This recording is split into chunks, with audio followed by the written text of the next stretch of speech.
Meu nome é Kim Isaki, também conhecido como Puro Osso, apelido que o narrador fez questão de me dar. Bem, eu poderia falar em vários momentos da minha vida, vários momentos ruins, mas eu vou focar em um só. O momento que me trouxe até aqui, o fundo do poço. Bem, eu tava no hospital e o médico simplesmente me deu a pior notícia de todas. Ele disse que eu tinha uma doença rara, e doença essa levaria até ao meu nome, em minha homenagem, já que eu ia morrer mesmo. Infelizmente, eu tinha meio ano de vida. Isso me derrubou, me desolou de toda forma. Eu tinha acabado de ganhar na loteria. Tinha trabalhado tanto a minha vida toda e finalmente eu tive um pingo de sorte. E quando eu tive essa sorte, recebo essa notícia. Então, a única coisa que eu fiz foi implorar pros deuses. Seja Deus, Buda, um profeta, um messias. Eu só queria viver. De qualquer jeito, eu só queria viver. Mas o destino me fez uma pegadinha. Eu até vivi, mas em outro mundo. Fui reencarnado num esqueleto. Pois é, logo num esqueleto. Nem cabelo tem hoje em dia. Pra piorar, não consigo nem cagar. Mas esse foi o momento que me trouxe até aqui. O fundo do poço. De agora em diante, vocês vão seguir com o narrador. Então, espero que vocês gostem dessa minha história que me trouxe até o fundo do poço. Mas sem dar tempo para pensamentos, monstros surgem das sombras. Eles são grotescos e ameaçadores. Eles até avançam com fúria, mas o Prota não sente medo. Seu olhar vazio e encontra uma espada na sua mão. Então, a sua raiva cresce e ele avança em direção às criaturas. Seus golpes simplesmente cortam o ar. E não só isso, mas com os monstros também. Um a um, eles vão caindo e são despedaçados. A batalha parece brutal, mas o Prota sai vitorioso. Só que quem acha que acabou, ainda tem mais. O chão simplesmente treme, e dela surge um gigante monstruoso. O nosso Prota então encara a criatura, e mesmo sem carne, ele sentiu o desejo de destruir. E sem hesitar, ele avança, saltando com fúria, e logo desenfinha um golpe devastador no monstro. Então vemos a voz do sistema? Bem, a gente tem um sistema? Bom, esse sistema nos diz que a rebelião foi esmagada com sucesso. Bom, e finalmente a gente é contextualizado. O Prota nos explica que após ele reencarnar como uma besta invocada, um esqueleto de um grau muito baixo, ele lutou até evoluir para o rei dos mortos-vivos, um Lich. O Prota também nos explica que durante centenas de anos, ele conquistou territórios, governou com poder absoluto e acabou com os vândalos decadentes da raça demoníaca. Então vemos todas as raças clamando por Isaac. Vida longa ao rei Isaac, mas aparentemente o Prota fica puto com isso, dizendo que seu nome não é Isaac, e sim Isaki. O nosso Puro Osso deixa isso de lado e simplesmente se retira. Os seus súditos, vendo aquilo, se perguntam para onde ele vai. Ele, com um tom bem misterioso, diz: eu vou cobrar uma antiga dívida. E assim que Isaki partiu. Enquanto caminha sentido a essa cobrança de dívida, Isaki finalmente revela seu verdadeiro objetivo: se tornar humano de novo. Ele diz que quer ter aquelas sensações de novo, aquela de poder comer uma comida gostosa e, principalmente, poder cagar. O tempo então passa e no próximo momento, Isaki já está diante de um grupo celestial. Frente a frente aos deuses, ele lança a cabeça do último inimigo. Os deuses então olham em choque, porque eles não esperavam vê-lo tão cedo. Nosso Prota então pede para que eles cumpram o que eles prometeram anos atrás. Eles prometeram que o Prota seria humano de novo. Os deuses começam a sussurrar, porque ninguém acreditava que Isaac ia demorar tão pouco tempo. Eles começam a se perguntar se eles vão conseguir de fato controlá-lo agora. Um deles até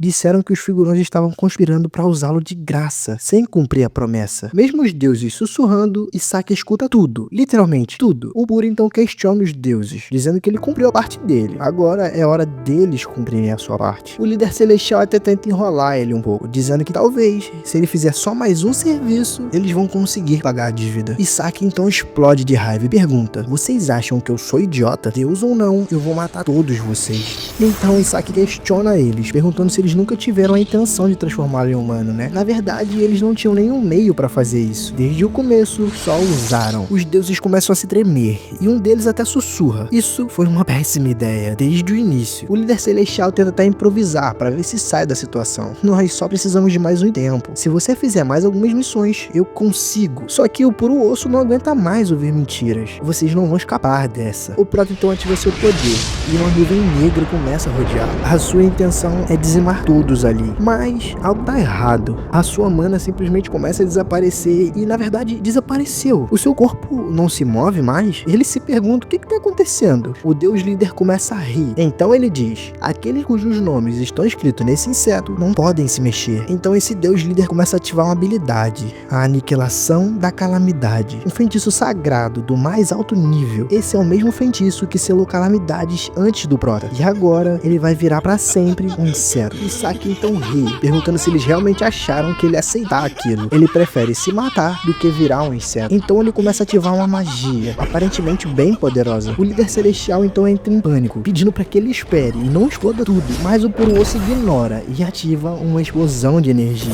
A destruição, que eu achei que varreria tudo e todos, na verdade só explode ao redor de Isaac. E pior, ele nem conseguiu se explodir de fato. Realmente o selamento funcionou e Isaac foi selado no corpo daquele inseto. O deus líder observa aliviado, percebendo que o feitiço realmente funcionou e o rei demônio foi selado. Mas mesmo assim ele avisa, dizendo que não há tempo de relaxar, pois de tempos em tempos surge uma nova calamidade. Bom, um dos deuses está preocupado na verdade em recuperar o seu poder. Ele se pergunta se realmente agora vai acontecer. Outro deus até concorda, dizendo que toda vez que morre um demônio, eles ficam mais fortes. O líder celestial então observa o inseto, que contém o rei demônio Isaac, pros mais íntimos, puro osso. O líder então pensa que eles têm que erradicar todos os demônios pela raiz, e pra sempre. Um outro deus até hesita, perguntando se ele tem certeza, porque isso vai consumir bastante poder divino. O líder na verdade não demonstra dúvida, pede apenas para que ele escolha o receptáculo certo. O deus continua observando Isaac. E bom, o deus celestial agora tá com cara de demoníaco, dizendo que o esqueleto vai passar o resto da vida como um inseto. O tempo então avança. Anos, séculos, milênios? Bem, eu não sei. O Prota também não sabe. Então, você também não vai saber. Mas ele ainda tá consciente, tanto que pensamentos ecoam pela sua mente. Ele se pergunta por que ele ainda tá consciente. E, em principal, ele consegue se lembrar bem da traição dos deuses. Então, do nada, uma luz invade a sua visão. Ele se pergunta o que aconteceu. Será que ele ganhou olhos? Ele tenta bloquear a luz, mas ele sabe que não tem mão. Mas, ué, surgiram mãos? Então surge a pergunta. Ele virou humano? Como isso é possível? Será que os deuses erraram no selamento? Aparentemente sim, os deuses erraram no selamento. E o principal erro foi o nome de Isaac, que na verdade eles colocaram Isaac. Tá aí, pela primeira vez, um erro de português salvou uma vida. O Prota não tem muito tempo pra ficar pensando, porque tem pessoas rodeando ele. Uma delas até diz: o santo abriu os olhos. O rapaz diz que infelizmente ele abriu os olhos, porque na verdade teria sido melhor se ele continuasse dormindo. Isaac se pergunta o porquê que eles estão chamando ele de santo. Realmente, é uma dúvida interessante. Por que estão chamando ele de santo? Bem, o casal coloca uma cara totalmente assustadora e diz que infelizmente eles vão ter que fazer isso com o santo. Só que eles não parecem muito infelizes em fazer isso não. Mas o santo precisa dormir de novo. E dessa vez, pra sempre. O Prota, que tá escutando tudo, começa a entrar em desespero, dizendo não. Ele acabou de morrer e vai morrer de novo? Já querem matar ele de novo? Não é possível isso. Nem o Prota acredita. Eles oferecem pro Prota uma mamadeira. E essa mamadeira não parece estar pura. Ela contém algo verde, que parece muito veneno. O Prota faz de tudo, birra, se esconde. Ele só não quer tomar. Então esses serviçais /